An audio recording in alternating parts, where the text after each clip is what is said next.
Tamil Nadu CM Vijay Kollur Mookambika ದೇವಿಯ ದರ್ಶನ ಪಡೆದಿದ್ದಾರೆ. ಸಿಎಂ ಆದ ಮೇಲೆ ಇದೇ ಮೊದಲ ಬಾರಿಗೆ ಕರಾವಳಿಯ ಪ್ರಸಿದ್ಧ ಕ್ಷೇತ್ರಕ್ಕೆ ಭೇಟಿ ನೀಡಿ ವಿಶೇಷ ಕಾಣಿಕೆ ಸಮರ್ಪಣೆ ಮಾಡಿದ್ದಾರೆ. ಸಂಕಲ್ಪ ಮಾಡಿ ವಿಶೇಷ ಪೂಜೆ ನೆರವೇರಿಸಿದ್ದಾರೆ. ಈ ಮೂಲಕ ಇಡೀ ದೇವಸ್ಥಾನದ ಇತಿಹಾಸವನ್ನ ನೆನಪಿಸಿದ್ದಾರೆ.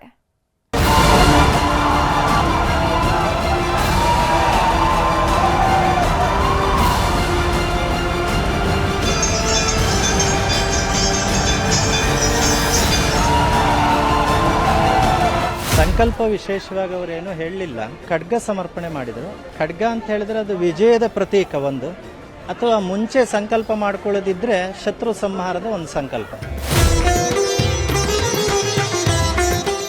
ತಮಿಳುನಾಡು, ಕೇರಳದಲ್ಲೇ ಕರ್ನಾಟಕಕ್ಕಿಂತಲೂ ಹೆಚ್ಚಿನ ಭಕ್ತರನ್ನ ಹೊಂದಿರುವ ಶಕ್ತಿದೇವತೆ ಕೊಲ್ಲೂರು ಶ್ರೀ ಮೂಕಾಂಬಿಕೆ. ಎಂಜಿ ರಾಮಚಂದ್ರನ್, ಜಯಲಲಿತಾ ಕಾಲದಿಂದಲೂ ತಮಿಳುನಾಡು ಮುಖ್ಯಮಂತ್ರಿಗಳು ಕೊಲ್ಲೂರಿಗೆ ಬಂದು ಪೂಜೆ ಮಾಡಿ ಸಂಕಲ್ಪ ತೊಟ್ಟು ಹರಕೆ ತೀರಿಸುವುದು ಸಂಪ್ರದಾಯ. ಇದೀಗ ವಿಜಯ್ ಸರದಿ.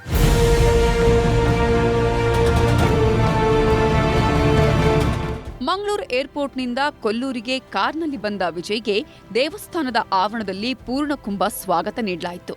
ದೇವಸ್ಥಾನದ ಮುಂಭಾಗದಲ್ಲಿರುವ ಧ್ವಜಕ್ಕೆ ನಮಿಸಿ ದೇಗುಲ ಪ್ರವೇಶಿಸಿದ್ರು ವಿಜಯ್. ಮೂಕಾಂಬಿಕೆಗೆ ವಿಶೇಷ ಪೂಜೆ ಸಲ್ಲಿಸಿದ ಬಳಿಕ ಪ್ರಧಾನ ಅರ್ಚಕ ರಾಮಚಂದ್ರ ಅಡಿಗರಿಂದ ವಿಜಯ್ ಪ್ರಸಾದ ಸ್ವೀಕರಿಸಿದರು.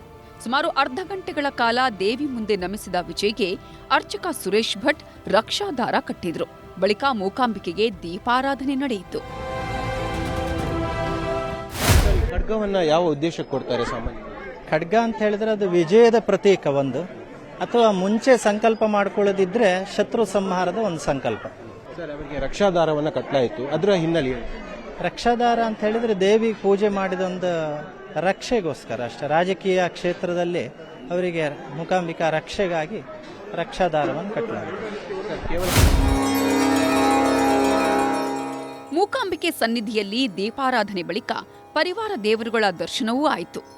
ವೀರಭದ್ರ, ಗಣಪತಿ, ಸುಬ್ರಹ್ಮಣ್ಯ ದೇವರಿಗೆ ವಿಜಯ್ ನಮಿಸಿದ್ರು. ಬಳಿಕ ಗರ್ಭಗುಡಿಯ ಸುತ್ತ ಪ್ರದಕ್ಷಿಣೆ ಹಾಕಿದ್ರು. ಮೂಕಾಂಬಿಕೆಗೆ ಫಲ ಸಮರ್ಪಣೆ ಮಾಡಿದ ವಿಜಯ್ ಸಂಕಲ್ಪ ಏನೂ ಹೇಳಲಿಲ್ಲ. ವಿಜಯ್ ಜೊತೆಗಿದ್ದವರು ಕೂಡ ಯಾವುದೇ ಸಂಕಲ್ಪ ತೊಡಲಿಲ್ಲ. ಹೆಸರು, ನಕ್ಷತ್ರ ಹೇಳಿಯಷ್ಟೇ ಪೂಜೆ ಮಾಡಿಸಿದ್ರು. ಪೂಜೆ ಬಳಿಕ 1.5 ಕೆಜಿ ತೂಕದ ಬೆಳ್ಳಿ ಖಡ್ಗವನ್ನ ಕೊಟ್ಟ ವಿಜಯ್ ನಿತ್ಯವೂ ದೇವಿ ಮುಂದೆ ಇಟ್ಟು ಪೂಜೆ ಮಾಡುವಂತೆ ಮನವಿ ಮಾಡಿದ್ರು. ಸಂಕಲ್ಪ ವಿಶೇಷವಾಗಿ ಅವರೇನು ಹೇಳಲಿಲ್ಲ. ಅವರು ದೇವರ ಎದುರಿಗೆ ಫಲವನ್ನು ಸಮರ್ಪಣೆ ಮಾಡಿ ಅನಂತರ ಸಂಕಲ್ಪದಲ್ಲಿ ವಿಶೇಷವಾಗಿ ಏನೂ ಹೇಳಲಿಲ್ಲ. ಹೆಸರು, ನಕ್ಷತ್ರ ಅಷ್ಟೇ ಹೇಳಿದರು. ಆನಂತರ ಖಡ್ಗ ಸಮರ್ಪಣೆ ಮಾಡಿದರು. ಖಡ್ಗ ಸಮರ್ಪಣೆ ಮಾಡಿದ ನಂತರ ತಾಯಿಯಲ್ಲಿ ನಿತ್ಯವೂ ಇದನ್ನಿಟ್ಟು ಒಂದು ಅಲಂಕಾರಕ್ಕೆ ಉಪಯೋಗಿಸಿ ಅಂತ ಅಷ್ಟನ್ನು ಮಾತ್ರ ಹೇಳಿದ್ದಾರೆ. ಬೇರೆ ಏನು ವಿಚಾರ ಅವರು ಮಾತಾಡಲಿಲ್ಲ. ರಾಜಕೀಯ ಉದ್ದೇಶಕ್ಕಾಗಿ, ರಾಜಕೀಯ ಜಯಗಾಗಿ ಅಂದು ಎಂಜಿಆರ್ ಅವರು ಇದೇ ಮಾದರಿಯ ಖಡ್ಗವನ್ನ ಸಮರ್ಪಣೆ ಮಾಡಿದ್ರು. ಇದೀಗ ವಿಜಯ್ ಅವರು ಕೂಡ ತಮಿಳುನಾಡಿನಲ್ಲಿ ಟಿವಿಕೆ ಪಕ್ಷವನ್ನ ಕಟ್ಟಿ ಪ್ರಪ್ರಥಮ ಬಾರಿಗೆ ಮುಖ್ಯಮಂತ್ರಿ ಆದಂತಹ ಸಂದರ್ಭದಲ್ಲಿ ಅದರ ಒಂದು ಖುಷಿಗಾಗಿ ಈ ಖಡ್ಗವನ್ನ ಸಮರ್ಪಣೆ ಮಾಡಿದ್ದಾರೆ. ಒಂದರ್ಥದಲ್ಲಿ ತಾನು ಮುಖ್ಯಮಂತ್ರಿ ಆದರೆ ಎಂಜಿಆರ್ ರೀತಿಯೇ ಮೂಕಾಂಬಿಕೆಗೆ ಈ ಖಡ್ಗವನ್ನ ಸಮರ್ಪಣೆ ಮಾಡ್ತೀನಿ ಎಂಬ ಸಂಕಲ್ಪವನ್ನು ಹೊತ್ತಿದ್ರು ಅನ್ನೋದು ಈಗ ಸದ್ಯಕ್ಕೆ ಸಿಕ್ಕಿರುವಂಥ ಮಾಹಿತಿ. ಹಾಗಾಗಿ ಆ ಸಂಕಲ್ಪವನ್ನು ಈಡೇರಿಸೋಕೆ ವಿಜಯ್ ಅವರು ಮೂಕಾಂಬಿಕೆಯ ಸನ್ನಿಧಿಗೆ ಬಂದು ಈ ಖಡ್ಗವನ್ನ ಕೊಟ್ಟಿದ್ದಾರೆ. ಎಲ್ಲಾ ಪೂಜೆಗಳ ಬಳಿಕ ದೇವಸ್ಥಾನದ 10 ಮೀಟರ್ ದೂರದವರೆಗೂ ನಡೆದು ಬಂದ ವಿಜಯ್ ಅಭಿಮಾನಿಗಳತ್ತ ಕೈ ಬೀಸಿದ್ರು. ಬಳಿಕ ಕೊಲ್ಲೂರಿನಿಂದ ತಾವೇ ಕಾರು ಚಲಾಯಿಸಿಕೊಂಡು ಹೊರಟರು.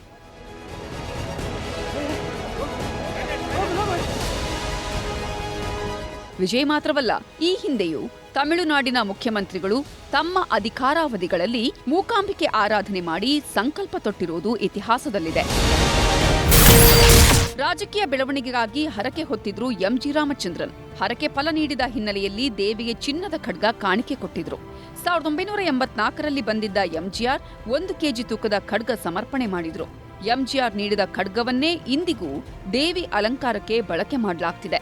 ನವರಾತ್ರಿ, ವಿಜಯದಶಮಿಗೆ ಈ ಖಡ್ಗಕ್ಕೆ ವಿಶೇಷ ಪೂಜೆ ಸಲ್ಲಿಸಲಾಗುತ್ತೆ. ಎಂಜಿಆರ್ ಪತ್ನಿ ವಿಎನ್ ಜಾನಕಿ ಕೂಡ ಬಂದು ಮೂಕಾಂಬಿಕೆಯ ದರ್ಶನ ಮಾಡಿದ್ದಾರೆ. ತಮಿಳುನಾಡಿನ ಎಂಜಿಆರ್ ಬಂದಿದ್ರು, ಅವರೊಂದು ಖಡ್ಗವನ್ನು ಕೊಟ್ಟಿದ್ರು. ಅದು ಯಾವ ಉದ್ದೇಶ ಕೊಡ್ತಿದ್ದಾರೆ ಮತ್ತೆ ಅದು ಯಾವ ರೀತಿಯಾಗಿ ಈಗ ಬಳಕೆ ಆಗ್ತಾ ಇದೆ, ಹೇಗೆ?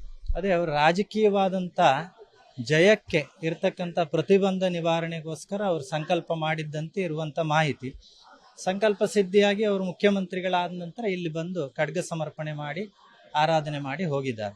2 ಎಲೆ ಉಂಟು, 2 ಎಲೆ ಚಿಹ್ನೆ ಇದೆ. ಆ 2 ಎಲೆ ಚಿಹ್ನೆ ನೋಡ್ಕೊಂಡೇ ಅವರು ಹೋಗಿ ತಮ್ಮ ಚಿಹ್ನೆಯಾಗಿ ಎಲೆಕ್ಷನ್ ಚುನಾವಣೆಗೆ ಇಟ್ಕೊಂಡಿದ್ದು, ಅವರ ಪಕ್ಷದ ಚಿಹ್ನೆಯಾಗಿ ಇಟ್ಕೊಂಡಿದ್ದು. ಅದು ಯಾರಿಗೂ ಗೊತ್ತಿಲ್ಲ, ಬಹಳ ರಹಸ್ಯವಾಗಿದ್ದದು. ಜಯಲಲಿತಾ 2004ರಲ್ಲಿ ಕೊಲ್ಲೂರಿಗೆ ಭೇಟಿ ಕೊಟ್ಟು ದೇವಿಗೆ ಚಿನ್ನದ ಕವಚವನ್ನ ಸಮರ್ಪಿಸಿದ್ರು. ಚಂಡಿಕಾ ಯಾಗ ಮಾಡಿಸಿ ಅನ್ನದಾನ ಸೇವೆಗೆ ನಗದು ದೇಣಿಗೆ ನೀಡಿದ್ರು. ಅಷ್ಟೇ ಅಲ್ಲ, ತಮಿಳುನಾಡಿನ ವಿವಿಧೆಡೆಯಿಂದ ಕೊಲ್ಲೂರಿಗೆ ಬಸ್ ಸೌಲಭ್ಯ ಮಾಡುವ ಮೂಲಕ ತಮಿಳುನಾಡು ಭಕ್ತರಿಗೆ ಅನುಕೂಲ ಮಾಡಿಕೊಟ್ಟಿದ್ರು. ಮುಖ್ಯಮಂತ್ರಿಗಳಂತೆಯೇ ಸ್ಟಾರ್ ನಟರು, ಸಂಗೀತ ದಿಗ್ಗಜರೂ ಕೂಡ ಮೂಕಾಂಬಿಕೆಯ ಭಕ್ತರೇ. ಸಂಗೀತ ನಿರ್ದೇಶಕ ಇಳೆಯರಾಜ ಮೂಕಾಂಬಿಕೆಯ ಪರಮ ಭಕ್ತ. ತಮಿಳುನಾಡು, ಕೇರಳ ಮುಖ್ಯಮಂತ್ರಿಗಳಿಂದಲೂ ಪೂಜೆಗಳು ನಡೆಯುತ್ತವೆ. ಸೂಪರ್ ಸ್ಟಾರ್ ರಜನಿಕಾಂತ್, ಸಂಗೀತ ಮಾಂತ್ರಿಕ ಇಳೆಯರಾಜ, ಕೆಜೆ ಯೇಸುದಾಸ್ ಮೂಕಾಂಬಿಕೆ ಆರಾಧಕರು. ನನ್ನಮ್ಮ ಮೂಕಾಂಬಿಕೆ ಅಂತಾನೆ ಹೇಳುವ ಇಳೆಯರಾಜ ಮೂಕಾಂಬಿಕೆಗೆ ವಜ್ರದ ಹಸ್ತ, ಮುತ್ತಂಗಿ, 2 ಬಾರಿ ವಜ್ರದ ಕಿರೀಟ ಸಮರ್ಪಣೆ ಮಾಡಿದ್ದಾರೆ. ಪರಿವಾರ ದೇವರು ವೀರಭದ್ರೇಶ್ವರನಿಗೆ ಚಿನ್ನ, ಬೆಳ್ಳಿಯ ಕಿರೀಟ ಕೊಟ್ಟಿದ್ದಾರೆ. ಮುತ್ತಂಗಿ ಕೊಟ್ಟಿದ್ದಾರೆ, ದೇವರಿಗೆ ವಜ್ರದ ಕಿರೀಟ ಕೊಟ್ಟಿದ್ದಾರೆ.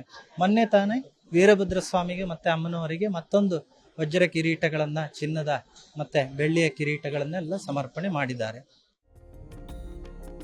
ಮೂಕಾಂಬಿಕೆ ಆರಾಧನೆಗೆ ಸಹಸ್ರ ವರ್ಷಗಳ ಇತಿಹಾಸ, ಪ್ರತೀತಿ, ನಂಬಿಕೆ ಇದೆ. ದಕ್ಷಿಣ ಭಾರತದ ಶಕ್ತಿಪೀಠವಾದ ಕೊಲ್ಲೂರಿನಲ್ಲಿ ನೆಲೆಸಿದ್ದಾಳೆ ಮೂಕಾಂಬಿಕೆ. 3 ಅವತಾರಗಳ ಮೂಲಕ ಪ್ರಸಿದ್ಧಿ. ಮಹಾಕಾಳಿಯಾಗಿ ಶತ್ರು ಸಂಹಾರ, ಮಹಾಲಕ್ಷ್ಮಿಯಾಗಿ ಸಂಪತ್ತು ಮತ್ತು ಸ್ಥಾನಮಾನ ವೃದ್ಧಿ, ಮಹಾಸರಸ್ವತಿಯಾಗಿ ವಿದ್ಯೆ ನೀಡುವ ದೇವತೆ ಈಕೆ. ಆದಿಶಂಕರರು ರೂಢಿಸಿದ ಪದ್ಧತಿಗಳ ಪ್ರಕಾರವೇ ಅಂದಿನಿಂದಲೂ ಪೂಜೆಗಳು ನಡೆಯುತ್ತವೆ. ತ್ರಿಕಾಲ ಪೂಜೆ, ಬಲಿಯಾಗತ್ತೆ. ನಿತ್ಯ ಪ್ರದೋಷಕ ಪೂಜೆ, ಸಂಜೆ ದಂತಧಾವನ, ಪಂಚಾಭಿಷೇಕ ಇರುತ್ತೆ. ಪ್ರದೋಷ ಕಾಲಕ್ಕೂ ಮೊದಲು ಉತ್ಸವದ ಮೂಲಕ ದಿನದ ಪೂಜೆ ಸಮಾಪ್ತಿಯಾಗತ್ತೆ. ಮೂಕಾಂಬಿಕೆ ಆರಾಧನೆ ಮಾಡಿದವರೆಲ್ಲರಿಗೂ ರಾಜಕೀಯ ಏಳಿಗೆ ಸಿಕ್ಕಿದೆ. ಹಾಗೆ ರಾಜಕೀಯ ಏಳು ಬೀಳುಗಳನ್ನೂ ಕಂಡಿದ್ದಾರೆ. ವಿಜಯ್ ಮುಂದಿನ ಹಾದಿ, ರಾಜಕೀಯ ಬೆಳವಣಿಗೆಗಳೆಲ್ಲವೂ ಇದೀಗ ಮೂಕಾಂಬಿಕೆಯ ನಂಬಿಕೆ ಸುತ್ತುತ್ತಲೇ ಇರುತ್ತೆ.